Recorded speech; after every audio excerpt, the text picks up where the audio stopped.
Hello, this is Gary at Jack Raven Bushcraft. Thank you for watching our video. This week I'm going to talk about Hornbeam.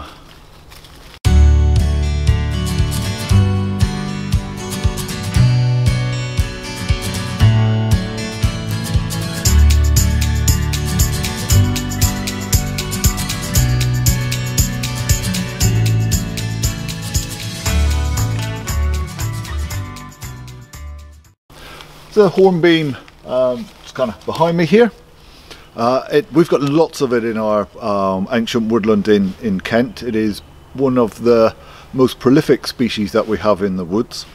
In terms of distribution, you do find Hornbeam throughout Europe and Asia. Europe we have 2 species of Hornbeam. Asia, I think it's something around the region of 30. As far as I can tell, in the British Isles we've got 1 species of Hornbeam. It is predominantly found in the south of the British Isles, hence why we have lots of it. So Hornbeam it's a very, very dense wood. It's quite a nice colour as well, actually. But for me it's probably a little bit tough to start carving.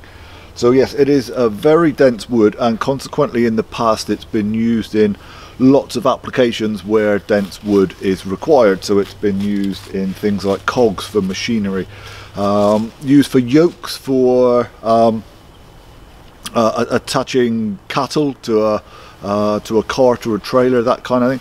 And I'm led to believe the part that kind of goes around the neck of the oxen, the cattle, is a beam. And so one kind of idea is that this got its name, the Hornbeam got its name from the fact that the oxen and the cattle would wear a hornbeam beam across their neck. That's not entirely without dispute. However, there is a strong case that actually the name derives from horn, which is Old English for hard, and beam, Old English for tree. For me that one does seem to make more sense. What I've read suggests that Hornbeam is the toughest wood that you find in any European tree. So typically we're using it for things like beetles, mallets for green woodworking. We use it for bearing blocks for fibre friction. Works really well for that. Another name for this, a common name for Hornbeam, is ironwood. And so you could quite easily think, well, yes, densest wood of any European tree, ironwood. However, that's not where the ironwood part comes from. Ironwood comes from the fact that Hornbeam was used to make charcoal, which was then used to smelt iron. Typically, Hornbeam, a mature tree, you're going to get about 300 years from it. However, Hornbeam is a species that can be, and is in fact, either coppiced or pollarded. We know that there are Hornbeam coppices in this country that are around 1,500 years old, which is truly remarkable and quite mind-blowing in fact. But it makes sense that people in the past would have coppiced Hornbeam. We're talking about a time now when all of this work would have been done by hand tools. And so if you want to collect Hornbeam to make charcoal, and you're faced with a tree this kind of diameter, that's a very difficult and dangerous thing to do with hand tools. If then you wander back there a couple of years later, a few years later, and you find what's happened is it's put lots and lots of new stems up, well, that's a much easier thing to go back to harvest in the future. So it makes perfect sense that Hornbeam would in fact have been coppiced for that purpose. In terms of identifying Hornbeam, for me at this time of year, the big giveaway is this bark. So we've got these very distinct streaks running down the bark there. So for me, I always think of it as looking a bit like a snakeskin. It may not look like that to you. That doesn't really matter. I have gone through learning, remembering trees by their bark and their buds and all these other features through association. So I try to think of something else that will help remind me of what it is. And so for this one, for me, yeah, I'm looking at that as being like a snakeskin. I've had students on courses in the past who said that it reminds them of a bodybuilder when they're all kind of on the stage and all sort of pumped up and so on, where you can see the muscle and the sinew running down the tree. So this streaky bark is a big identification feature in the winter. When the tree is in leaf, it has a leaf that is very similar to a beech leaf.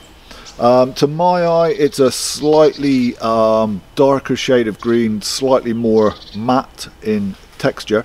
But the big difference between a hornbeam leaf and a beech leaf is that the hornbeam leaf has what's known as a serrate margin. So basically it's got little teeth all the way around the edge of the leaf. Whereas if you look at a beech leaf, it has what's known as an entire margin. So it's more or less smooth around that edge of the leaf. So that's really the way to tell the leaves apart. Just look out for that serrate margin on a hornbeam leaf. Now that we're in the winter, the buds are here. You could also mistake the buds on a hornbeam for a beech, because they are again remarkably similar. In terms of this thing that I just talked about in associating a feature on a tree with something else to help me remember it, with a beech, I always think of a beech bud as looking like a hand-rolled cigar. The hornbeam bud looks very similar, but it's probably only about half as long, and typically the tip of the bud can often have a little curve going on with it. So again, with a little bit of practice, you can look at the bud and tell them apart from hornbeam and beech. I'm stood directly underneath a hornbeam at the moment. The reason I've stopped at this one is because up here, and I will get a little close-up of this in a minute, but up here are the hornbeam flowers. So hornbeam is a deciduous tree, flowering plant, and so it produces a flower. It isn't always easy to see. It's green, and so it blends in really well with the rest of the leaves. But we get these things. Oops, broke that one. We get these growing down. So we've got these three-lobed leaves coming from it, and in here, again, as I say, I'll show you this in a close-up in a minute, but we have got seeds in here. So there are hornbeam seeds in here. They're flat and about 5-6 millimeters across. So there's the flower, and you can see just in here the seed. If you've watched any of our videos around natural tinders, you may have heard me say that it's always worth experimenting with these things. So if you find something and you look at it and you think, well, I wonder if that would make a useful tinder, give it a try. And I mention that because a few years ago, Bushcraft Bob was helping me out on a course, and he went off into the woods to collect some materials to do a demonstration. When he came back, he brought back with him a load of this stuff. So a handful of hornbeam bark. So this is outer bark of hornbeam. The tree itself is alive, but this particular branch has died. So this is a dead branch on a live tree. The outer bark is peeling off. So Bob brought some of this back into the camp and said, look what I found. I took a lighter to it and it burned a treat. Which is, for me, always the first stage in that experimenting with a new natural tinder. Will it go up with a lighter? If it does, well then we could try other ignition methods with it to see which of those will work. So what we did was take a fire steel to it, a ferro rod, and it kind of glowed. It glowed a bit in the same way that char would glow. So it looked as if it wanted to do something but didn't quite get there. So what we did then was scrape away a little pile of the ferro rod onto the bark, and then we dropped the spark onto it and it ignited and it gave a good flame. It burnt really well. It was a nice hot intense flame, lasted a reasonable amount of time. I haven't read of or heard anybody else talking about hornbeam bark as a tinder. I'm not suggesting for 1 minute that Bob and I invented this one or discovered this one. I'm absolutely confident that isn't the case, but it isn't one of the better known tinders. However, for us, as I said earlier, we have got lots of hornbeam around here, so it is a great source of tinder in fact. So I've stopped at this hornbeam just to point out the damage that can often occur to them. So grey squirrels are really partial to the bark on hornbeam. I'm not sure why it would be hornbeam in particular, but they strip the bark like nobody's business. So you can see all here. So around this side, bark's all good. And then we've got this big section right the way up the tree here where they've just completely stripped it, and in fact it continues up further. This was all done in the course of an evening.